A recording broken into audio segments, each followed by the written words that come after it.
Reproductive system के बारे में पढ़ रहे थे, जिसमें हमने male reproductive system, female reproductive system के बारे में हमने पढ़ लिया था, जिसमें फीमेल के organ, internal external organ, male के एक्सटर्नल इंटरनल ऑर्गन के बारे में हमने पढ़ लिए हैं। अब हम फीमेल्स में प्यूबर्टी के बारे में देखते हैं। प्यूबर्टी है जो क्या होती है, maturation of reproductive organ of female. क्या होगा, जो फीमेल है उसके ऑर्गन्स हैं, जो रिप्रोडक्टिव ऑर्गन, वो मेच्योर हो जाएंगे, उसे हम कहते हैं प्यूबर्टी इन फीमेल्स। ये मोस्टली 13 to 14 ईयर तक स्टार्ट हो जाती है। इसमें कुछ ना कुछ चेंजेस आते हैं फीमेल्स में। वो क्या क्या होंगे, पहला तो मैच्योरेशन ऑफ ओवरीज जो मैच्योर हो जाएंगी, फैलोपियन ट्यूब एंड यूट्रस जो है मैच्योर हो जाएंगे। सेकेंड है enlargement of vagina and breast. जो ब्रेस्ट है और वजाइना है उनके जो साइज है वो एनलार्ज हो जाएंगे। कुछ इमोशनल एंड बिहेवियरल चेंजेस भी आते हैं।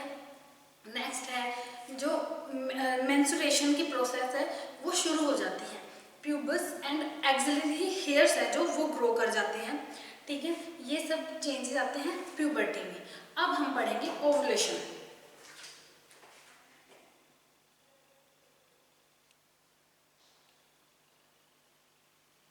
ओवुलेशन क्या है, जो ग्राफिन फॉलिकल्स प्रेजेंट थे ओवरी के अंदर वो मैच्योर हो जाते हैं। Maturation of Graafian follicle.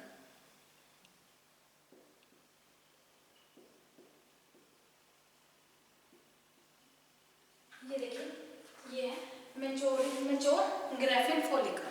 ठीक है, एंड लिबरेशन ऑफ ओवम। जो ग्राफिन फॉलिकल के अंदर ओवम था, वो ओवम है जो वो रिलीज हो गया, रिलीज हो जाए, उसे हम क्या बोलेंगे, ओवुलेशन। रिलीज, इस प्रोसेस को हम क्या बोलेंगे, ओवुलेशन। क्या 40,000 जो 40,000 ग्राफियन फॉलिकल हमारे फीमेल्स में प्रेजेंट होते हैं। ठीक है, और जो कि फीटल, जो फीमेल फीटस है वहीं पर बनने स्टार्ट हो जाते हैं, बनने स्टार्ट हो जाते हैं। और ये क्या करते हैं, टाइम के साथ साथ डीजनरेट होने स्टार्ट हो जाते हैं। और जब मीनोपॉज होता है, उस टाइम ये जो ग्राफिन फॉलिकल है वो क्या करते हैं, लॉस्ट हो जाते हैं। ठीक है, Graafian follicle lost at time of menopause.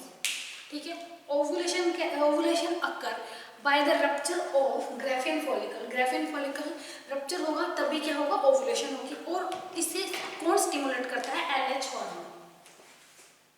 LH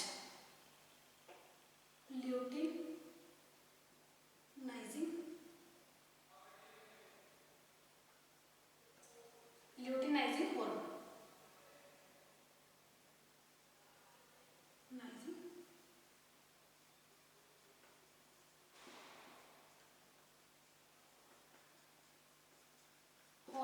जो हमने पिट्यूटरी ग्लैंड में पढ़ी थी, उसके एंटीरियर पिट्यूटरी का एक हार्मोन था ल्यूटिनाइजिंग हार्मोन, जो क्या करता है, स्टिमुलेट करता है ग्राफिन फॉलिकल को to release ovum and for the process of ovulation. इससे क्या होती है, ओवुलेशन की प्रोसेस होती है।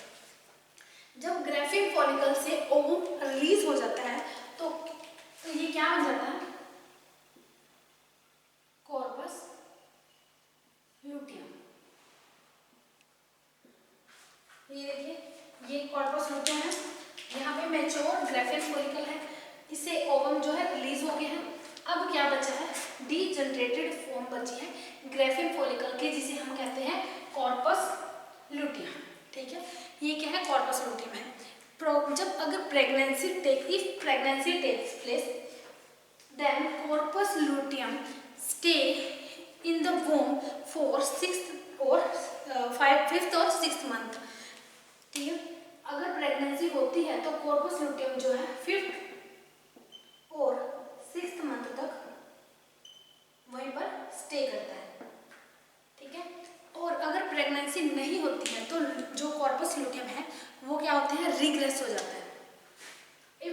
pregnancy does not take place, then regress.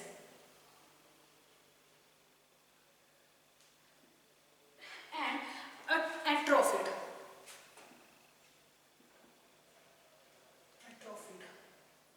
एट्रोफिड का मतलब होता है कमजोर होना, रिग्रेस मतलब कि वापस उसी फॉर्म में आना, एंड इसे हम कहते हैं कॉर्पस एल्बिकेंस। कॉर्पस एल्बिकेंस ये क्या है? डीजनरेटेड या रिग्रेस फॉर्म है कॉर्पस लुटियम की। अगर ग्राफिक फॉलिकल से ओवम रिलीज हो गया, क्या बन गया? Corpus luteum. अगर तो प्रेगनेंसी होती है तो ये 5th और 6th मंथ तक यहीं पर स्टे करते हैं। अगर प्रेगनेंसी नहीं होती है तो क्या होते हैं? रिग्रेस हो जाते हैं, एट्रोफिड हो जाते हैं। उस स्ट्रक्चर को हम बोलते हैं कॉर्पस एल्बिकेंस। ठीक है, जो है ओवुलेशन क्या होती है? मेंस्ट्रुअल साइकिल के 14th डे पे ओवुलेशन होती है 14th day of menstrual cycle.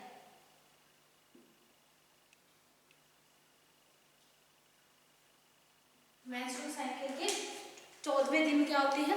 Ovulation होती है। क्या? The ovum is discharge into peritoneal cavity. Ovum यहाँ से निकला, ओवुलेशन हुई, जो ओवुलेशन है वो क्या होगा? डिस्चार्ज कहाँ होता है? पेरिटोनियल कैविटी में। कल हमने पढ़ा था पेरिटोनियल कैविटी है जो फिम्ब्रे के साथ अटैच होती है। फिम्ब्रे जो होता है फैलोपियन ट्यूब का एक पार्ट होता है। वो क्या होता है? जो फिम्ब्रे से पेरिटोनियल कैविटी से जो ओवम है वो कहाँ पे पहुंच जाता है? फैलोपियन ट्यूब में।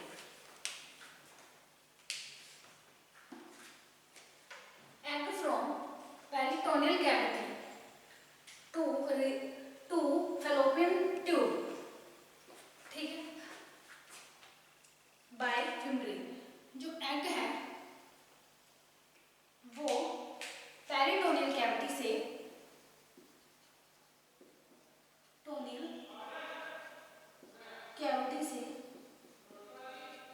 कहां पर पहुंच जाता है? फैलोपियन ट्यूब में।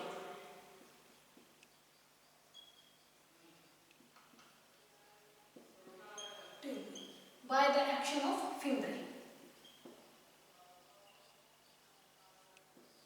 ये किसका पार्ट है? ये फैलोपियन ट्यूब का टर्मिनल पार्ट है। और अगर फर्टिलाइजेशन होती है तो जो फर्टिलाइज्ड एग है वो यूटेराइन वॉल पे इम्प्लांट हो जाता है। If fertilization take place, then fertilized egg implants on uterine wall. अगर नहीं प्रेगनेंसी होती है तो क्या होता है? ये एग है unfertilised egg.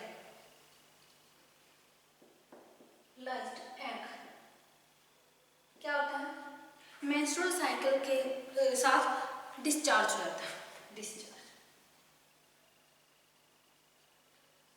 With menstrual cycle. ये तो था ओवुलेशन का प्रोसेस। अब हम करते हैं मेंस्ट्रुएशन।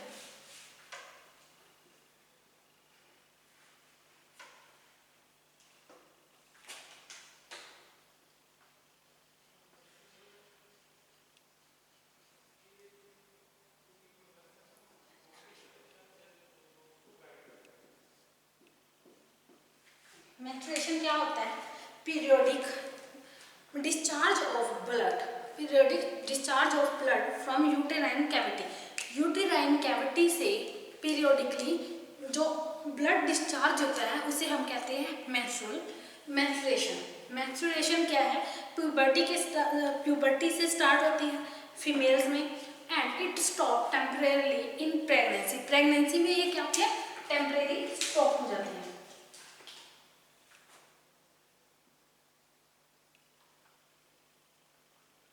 प्रेगनेंसी में टेम्परेरी स्टॉप होती है और मीनोपॉज में ये परमानेंट स्टॉप रहती है। परमानेंट।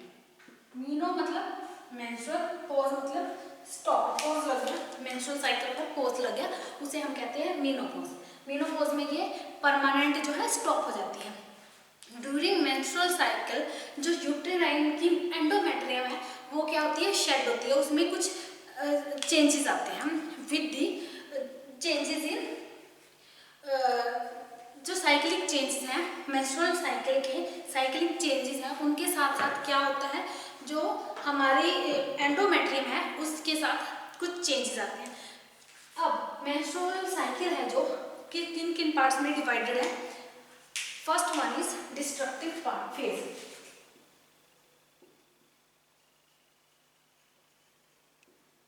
Destructive phase. अब या फिर इसे कहते हैं menstrual phase. Menstrual phase it occurs 5 days of menstrual cycle. Menstrual cycle के 5 दिन है जो ये डिस्ट्रक्टिव फेज होते हैं। इसमें क्या होता है, menstrual bleeding occur in this phase, या फिर इसको मेंस्ट्रुअल फेज भी बोलते हैं। ये 5 days के लिए, ऑलमोस्ट 5 days के लिए होता है।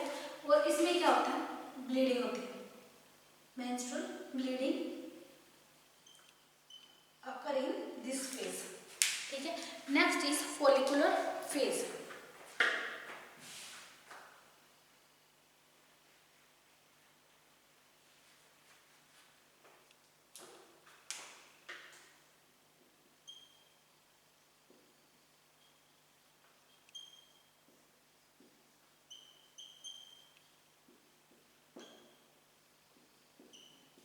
इसे हम प्रोलिफरेशन फेज भी बोलते हैं।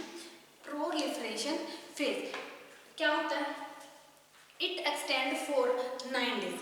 9 days से 9 days का होता है।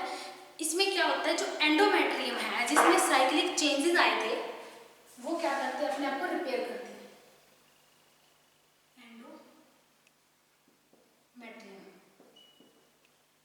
एंडोमेट्रियम यूट्रस की इनर वॉल होती है, जिसमें मेंस्ट्रुअल साइकिल के दौरान क्या होता है, कुछ साइक्लिक चेंजेस आते हैं। ये क्या करती है, अपने आप को रिपेयर करती हैं। This stage graphene follicle of ovary mature, मतलब कि जो ग्राफिन फॉलिकल है वो क्या होते हैं, मैच्योर होते हैं। और इसके अंदर जो ओवम प्रेजेंट है वो भी मैच्योर होता है। ओवम भी मैच्योर होता है और ग्राफिन फॉलिकल भी मैच्योर होता है। और इसके लिए हमें फॉलिकल स्टिमुलेटिंग हार्मोन की जरूरत होती है, FSH, follicle stimulating hormone of pituitary gland. ये पिट्यूटरी ग्लैंड का एक हार्मोन है। ये क्या करता है, स्टिमुलेट करता है किसको, फॉलिकल्स को, टू मैच्योर, कि ये मैच्योर होती हैं। अब जो ओवा है जो वो भी डेवलप हो गया ग्राफिन फॉलिकल के अंदर। अब फॉलिकल स्क्रीट ओस्ट्रोजन, जो फॉलिकल्स हैं वो क्या करते हैं, ओस्ट्रोजन हार्मोन को स्क्रीट करते हैं।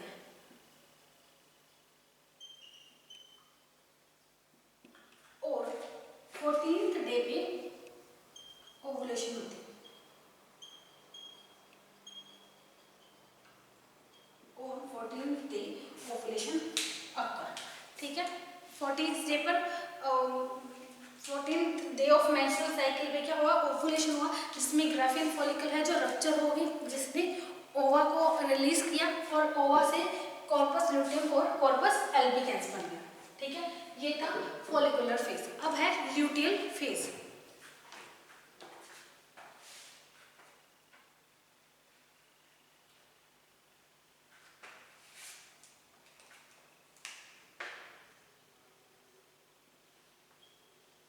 ल्यूटियल फेज जिसे हम बोलते हैं सिक्रीटरी फेज। सिक्रीटरी फेज क्या है, ये 14th डे पे ओवुलेशन हो गया। अब जो नेक्स्ट 14th डे है, 14th डे है, उसमें क्या होगा, लुटियल फेज होगा। ठीक है।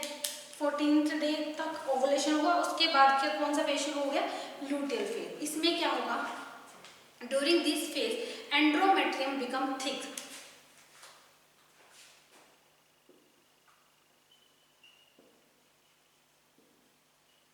Endometrium become thick and ready है फॉर इम्प्लांटेशन।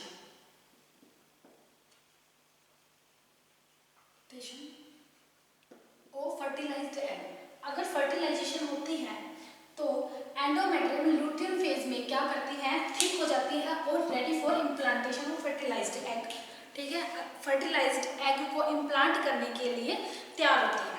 ठीक है, और क्या होता है, कॉर्पस लूटियम जो है वो क्या स्क्रीट, अगर implant if fertilisation does not take place,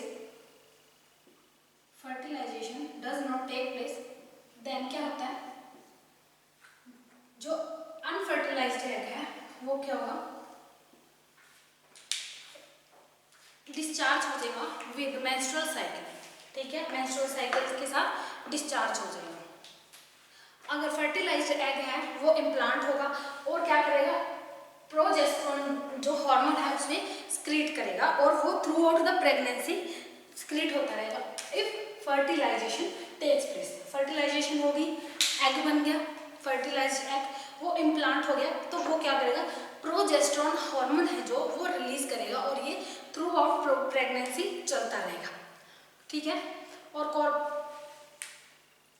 अगर प्रेगनेंसी नहीं होती तो क्या हुआ, कॉर्पस लुटियम जो डीजनरेट होगा and does not produce progesterone, और प्रोजेस्टेरोन जो है प्रोड्यूस नहीं होगा। लेटर जो कैपिलरीज हैं एंडोमेट्रियम की वो क्या होगी, बर्स्ट हो जाएंगी और क्या, मेंस्ट्रुअल साइकिल स्टार्ट हो जाएगी, menstrual bleeding.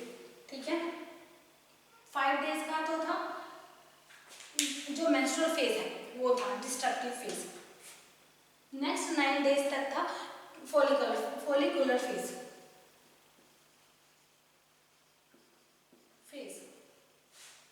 For 9 days.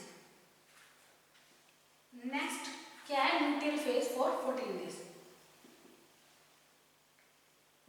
Phase for 14 days.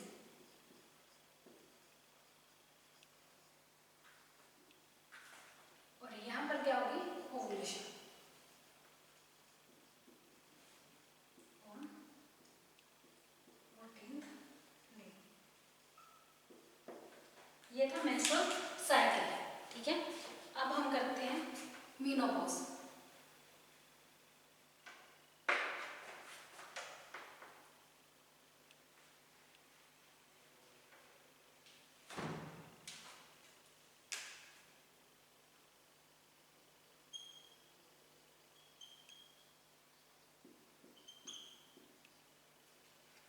Menopause क्या होता है, permanent stop of menstrual cycle is called as menopause. मतलब कि यहाँ पर मेंस्ट्रुअल साइकिल पर पॉज लग जाता है, उसे हम मेनोपॉज कहते हैं।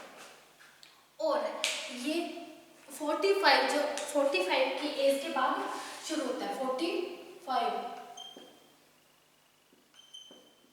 की एज के बाद शुरू होता है। इसमें क्या होता है, ओवरीज जो है वो क्या करती हैं, अपना फंक्शन लूज कर देती हैं, ovaries lose their function and does not स्क्रीट any hormone, जो कोई भी हार्मोन है वो स्क्रीट नहीं होता है, जिससे क्या होता है, मेंस्ट्रुअल साइकिल स्टॉप हो जाती है और क्या होता है, मेनोपॉज हो जाता है। सेक्स हार्मोन्स हैं उनमें चेंजेस आ जाते हैं। ठीक है, ओवरीज जो सेक्स हार्मोन्स को रिलीज करती हैं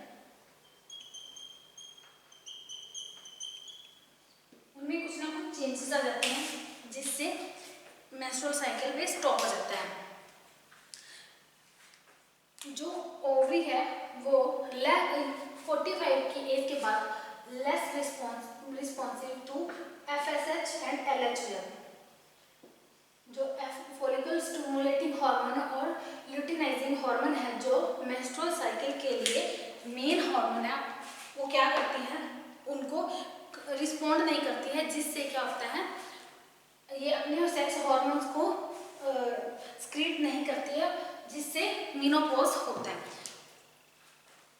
मेनोपॉज में कौन कौन से चेंजेस आते हैं, फ्लशिंग एंड स्वेटिंग। ठीक है, पसीना ज़्यादा आएगा।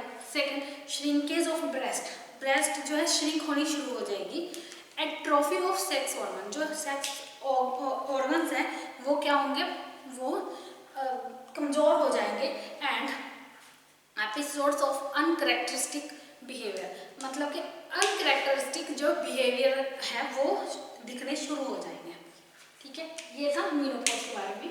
आज हमने ओवुलेशन प्यूबर्टी, मेंस्ट्रुअल साइकिल के 3 phase, destructive, follicular and luteal phase के बारे में पढ़ा और हमने मेनोपॉज के बारे में पढ़ा।